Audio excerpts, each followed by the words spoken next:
Now, Del Monte Foods brings you a world of adventure with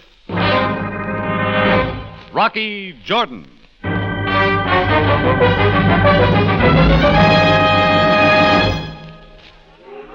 Call it a fixation, the way a lonely American in a city like Cairo haunts the railroad station or the airport, just to feel he's a little closer to home.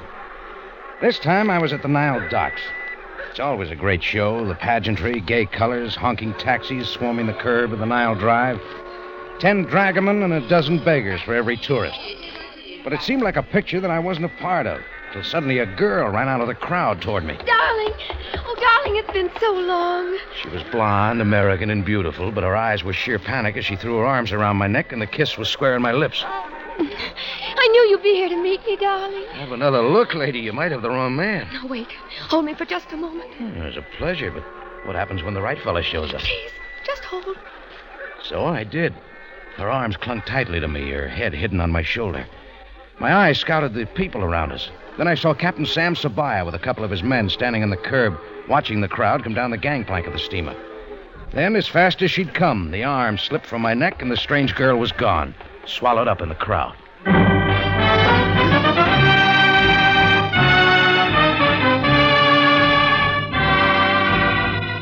Del Monte, the brand you trust for flavor in so many good foods. Yes, Del Monte, the best-liked brand of canned fruits and vegetables in the whole wide world, takes you now to the Cafe Tambourine in Cairo, gateway to the ancient East, where modern adventure and intrigue unfold against a backdrop of antiquity. Tonight's Rocky Jordan story, Cairo Tour.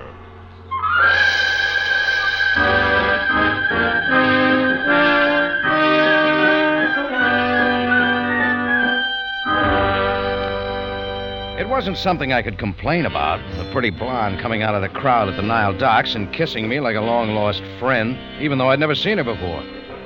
And there was something, maybe the perfume of her hair held close to my face, that brought back memories, the kind I'd tried too long to forget. She was still in my mind back at the Tambourine later that afternoon as I watched the evening trade come in. Up toward the front sat a bunch of tourists, about 20 of them, out to see the sights of the native quarter and the Tambourine.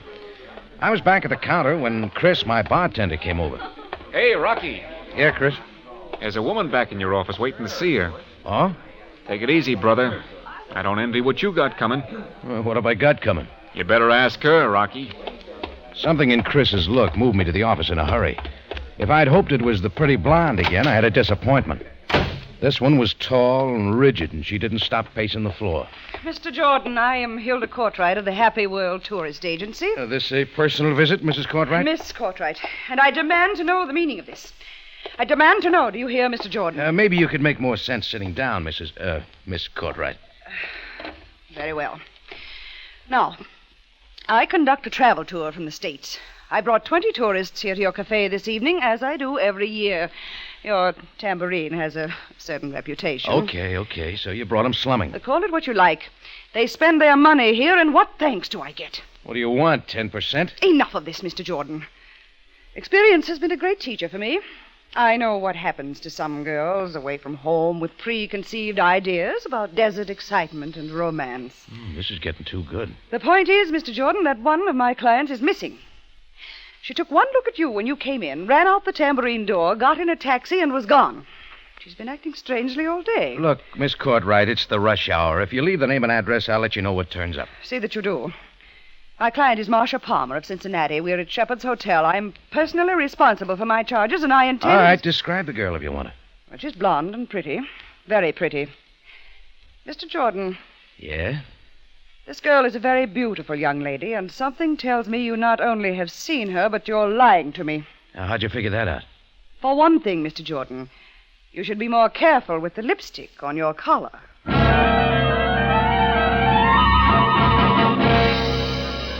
With that blast, Hilda Courtright scooted out into the cafe, took the 19-odd tourists under her wing like a mother hen, clucked them to the street, and was gone.